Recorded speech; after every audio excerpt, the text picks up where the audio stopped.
Hey, this is Jamey from Stonemeyer Games, and today I'm going to talk about my favorite mechanism in the game, Bacon. Bacon is a card shedding game, which means you're given a big hand of cards, a really big hand of cards in this game, and you are trying to get rid of those cards as soon as possible. You do so by following the set that a player led with. So a player leads with two pairs, or a pair, say one pair of cards. They lead with 2 3s. Then I have to play a higher number within that same set. I have to play like 2 4s, 2 5s, something like that to stay in, to get rid of more cards from my hand. It's a simple mechanism, but it leads to some great choices because I might have 3 6s in my hand. And so do I play 2 6s, or do I wait for someone to lead with triples so I can play 3 6s all at once? Otherwise, I'm left with 1 6 in my hand.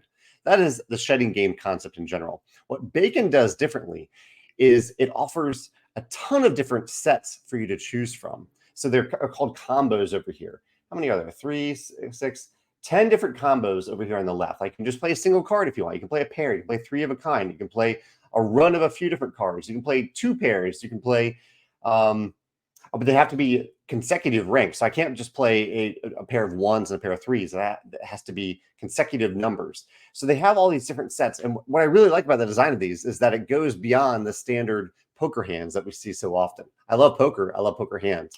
But I like that they extended beyond that. Probably took some information from other shedding games and trick-taking games in general.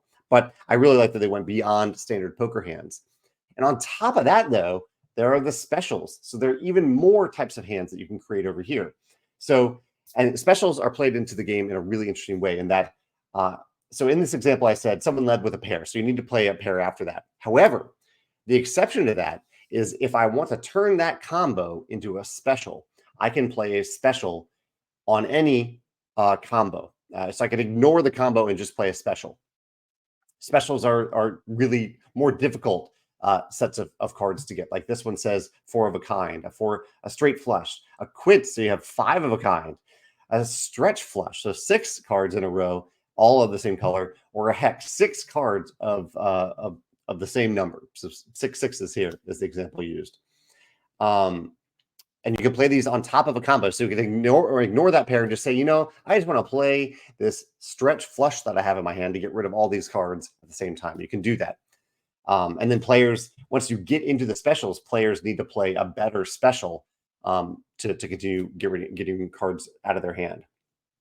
So this is my favorite element of Bacon. We played in the partnership version of the game, which was nice. You're playing with a partner. There's some elements of that dynamic is fine. But for the most part, I really just loved the vast variety of different sets that you could create from your hand that goes beyond the standard poker hands that you can get in the game of poker. So yeah, that's my favorite mechanism in the game Bacon. I'd love to hear your thoughts, or if you have other games that use a broader variety of sets in either a standard or close to a standard deck of playing cards. Let me know about that in the comments below. Thanks.